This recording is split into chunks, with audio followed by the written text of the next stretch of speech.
Hey y'all, thanks for stopping in. Appreciate taking time out of y'all's busy schedule to stop in and see what it is I'm up to. The other day, I did a video on this thing, the pocket organizer, and if you wanted to win it, you had to ask some questions. Well, that's still going on. I've only gotten a couple questions, so go find that video and ask. Anyway, actually, two people asked very similar questions, and that was, what do you use to sew? Well, on this one, I used just a regular hand awl, a big pokey stick or pokey piece of metal with a wooden handle, and I poked the holes in, and then I used a big needle, and this is waxed thread. I have actual punches that you hit with a hammer and will drive through the leather. I have hand operated punches, look like a big pair of pliers with a pokey thing in it, and it punches a hole through leather or a lot of different materials. It just depends on the piece that I'm working on, the type of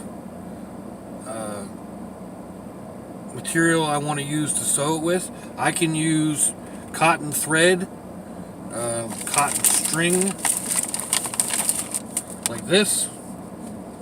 This one I'm actually braiding up. I could use it braided like that. Embroidery thread, regular thread, leather thong. They have different types of faux sinew, and there's all kinds of different things. I've actually used cut off pieces of MIG wire to sew pieces together. I really like that look. So yeah, what I use is it's variable, and the type of needles I use. Sometimes I don't use a needle. Something like this, I would just wax the end real well and use make sure I had a decent enough hole. Because this is really hard to get through most needles, unless you have a really big eye on the needle, and then it's hard to pull through the leather. So there's give and takes on everything. So I hope that answered those two questions. The other question is a bit more involved. They asked how I became an EMT and how was it. It's not something that's really easy, and I had to think on, when did I actually become, why did I actually become, and I guess it leads back to my dad was a first aider. Responded. They were basically scoop and swoop. They come in and grab you and take you to the hospital, and then you got a little bit of first aid training, and it kind of grew from there.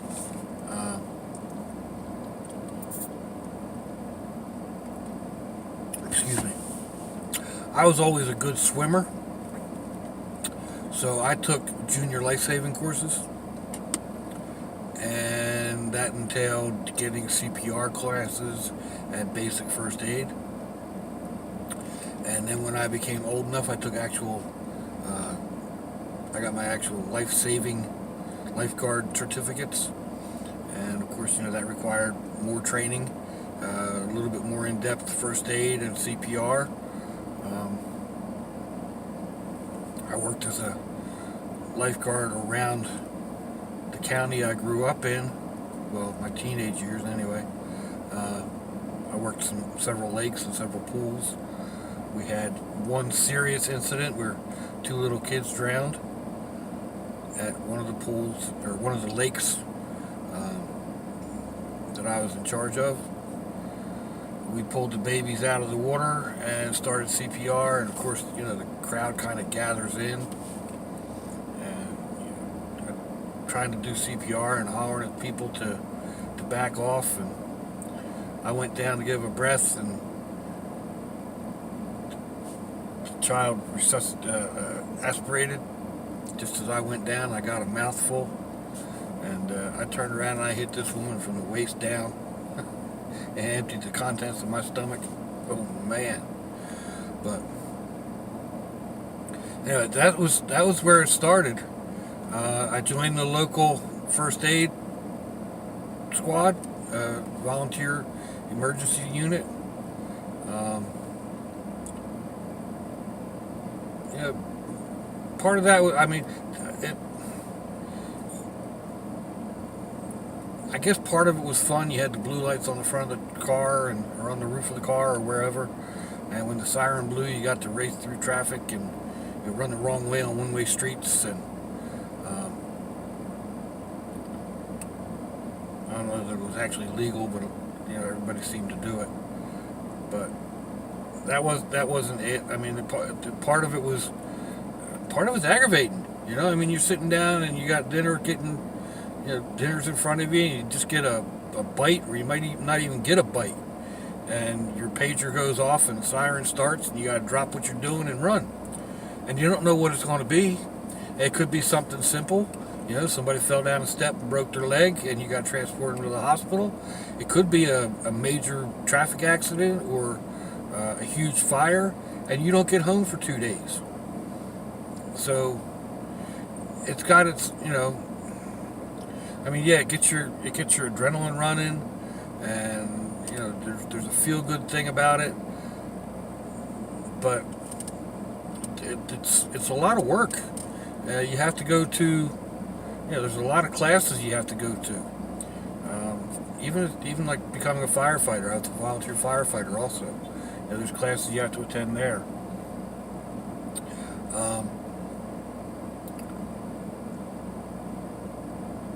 I joined the service. I was in the Air Force. I was in just the time the NOM era ended. Actually, I started boot camp the day after the NOM era ended. So, it was everything was downsizing. And in fact, I got RIF'd, reduction in forces, after a little over 3 years, I think. I just made rank and got notified that I was being let go with no need for continued service. Like, I didn't have any National Guard time or anything else. It was just, you're done. Thank you for your service, and bye-bye. I went home, and one of the girls I went to school with had an ambulance transportation service where they went around and transported patients from one hospital to another, took patients home, picked patients up and took them to dialysis or for cancer treatments or whatever. So I went to work for her, and to keep up with everything, I started doing classes. You get your EMT and your EMT2 and your paramedic, and you have to keep going back for classes I forget it now, it was every 2 years or every 3 years, and you could skip a year or something if you taught a class. And it seemed like I was always in one college or another. Burlington County College, Camden County College, Mercer County College, teaching or taking classes, and then I would sit in on other classes. So I have a handful of diplomas or degrees. I have no idea what all they are. Associate's degrees, a couple of bachelor's, things like Elizabethan literature, horticulture, landscaping, a couple of art classes. Like I said, I have no idea. There's a whole handful of them, but it was just in order to fill time between this EMT type class and this fire class, or this EMT class and this CPR class, and fill the time in. Take another course, sit in on it, and why not? So over the years, that all kind of adds up. And like I said, you could be going 6 months out of the year to different classes, either teaching or taking classes and, keeping your skills up, or going for hospital time, and it's a lot of work. It's very rewarding, but it's a lot of work. So, and my hat's off to the people that do it now. Oh my God! I mean, I've perused a few of the books that people that I know that are taking like the paramedic courses now are doing, and it is way, way, way beyond anything we ever did.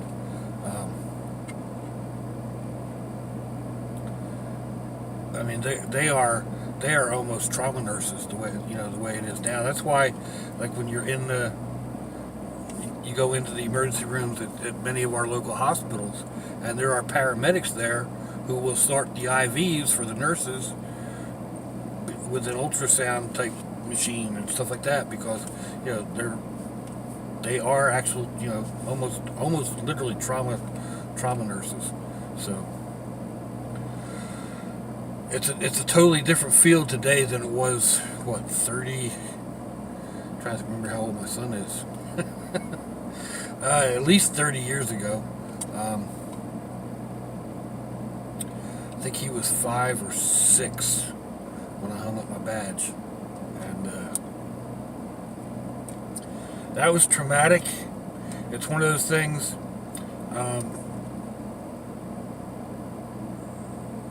You have a lot of daymares and nightmares, even when it's been way in your past. You still see things.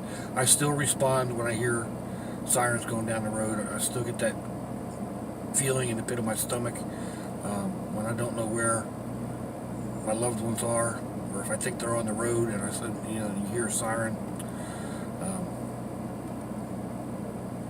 But yeah, you have those nightmares, those daymares that pop up out of nowhere. The worst one is probably the last one. Well, there's no probably about it. The worst one is the last one. I was working on a transport ambulance for a private company, and we were sitting in line at traffic, and there was a horrendous accident right in front of us. So we stopped to render aid.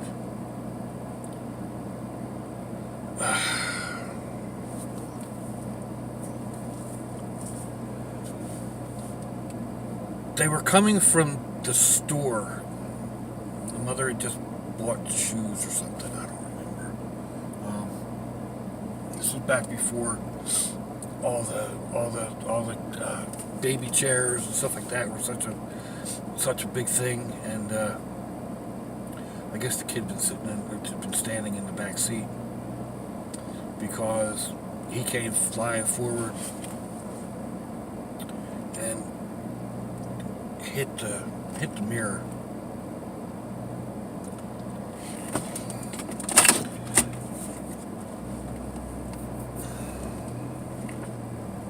I gotta move up. I'm out here picking up my grandbrats.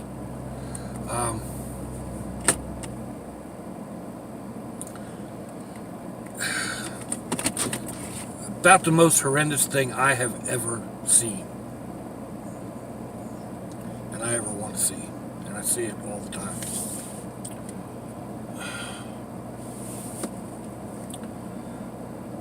The mother, of course, was hysterical,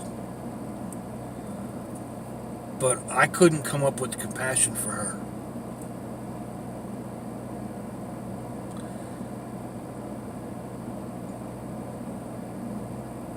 We finished our run, and I quit.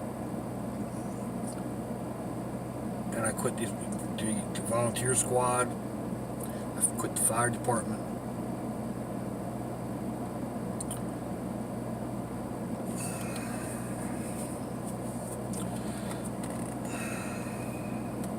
To this day, I don't know if that was the right decision. It didn't change my memories.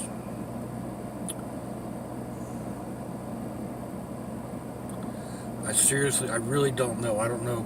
But again, like I said, I lost my compassion. And I couldn't bring myself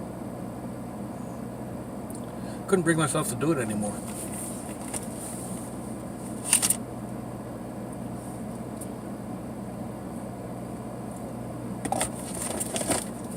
Now, it's kind of funny. I got this question. I don't know if it came in last night or this morning, but I'm redoing the back, and I had stuff all spread out last night across the yard. And my brother comes out and he's looking, and he picks up my first aid bag, and actually a crash bag, and he says, "What's in this?" And I said, "A first aid kit." He said, "A first aid kit." Now it's what, that long, and it's probably 6 inches square and 18 inches long, or something like that. 7 inches square and 18 inches long. It's a small pack on my terms, but he was like, "Oh my God!" I'm thinking, first aid pack fits in your pocket. I said, "No, that's a boo-boo kit." I said, "There's a difference between the first aid that and the first aid that I do." And he says, "Yeah, that's right." So,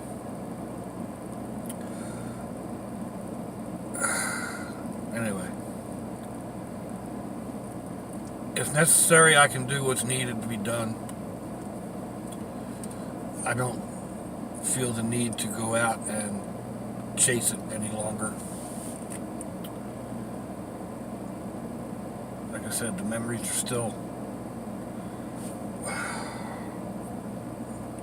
they're as clear as if they happened right now in front of me.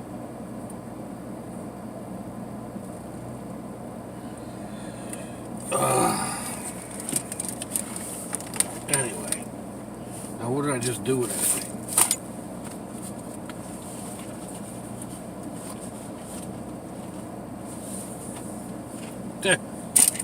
There it is.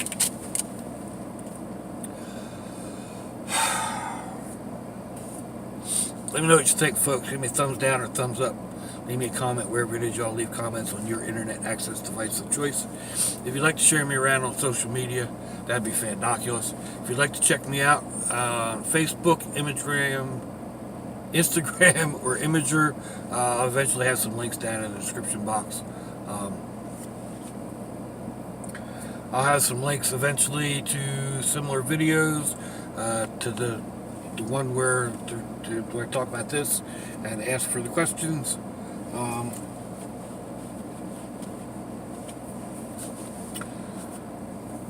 You'll also find my email and my snail mail address. Oh, excuse me.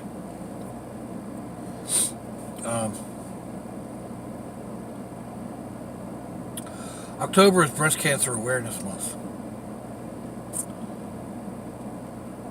Cancer is an insidious disease. I mean, we all know that. I don't think there's anybody out there that doesn't know someone who is dealing with cancer of some type. Breast cancer just seems to be one of the more prominent ones. It's the most talked about.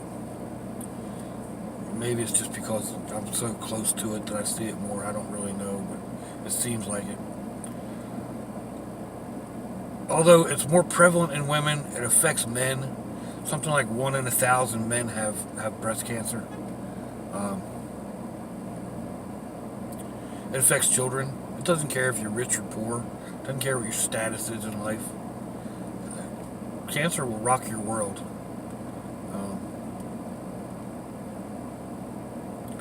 If something doesn't feel right, go talk to your doctor. Breast cancer isn't just in the breast, people. It can start in the lymph. You can first notice it in your lymph nodes sometimes. An uncomfortable spot in your armpit or down in your groin. Maybe a toothache, or what feels like a toothache, and a lump under your jaw.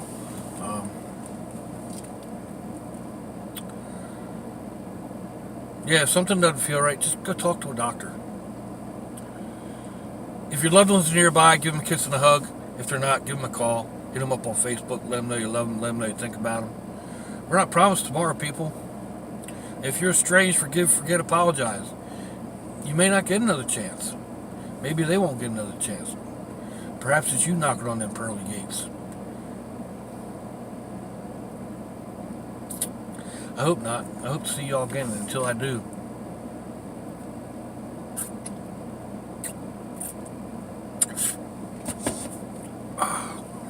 What a mess. Lots of y'all.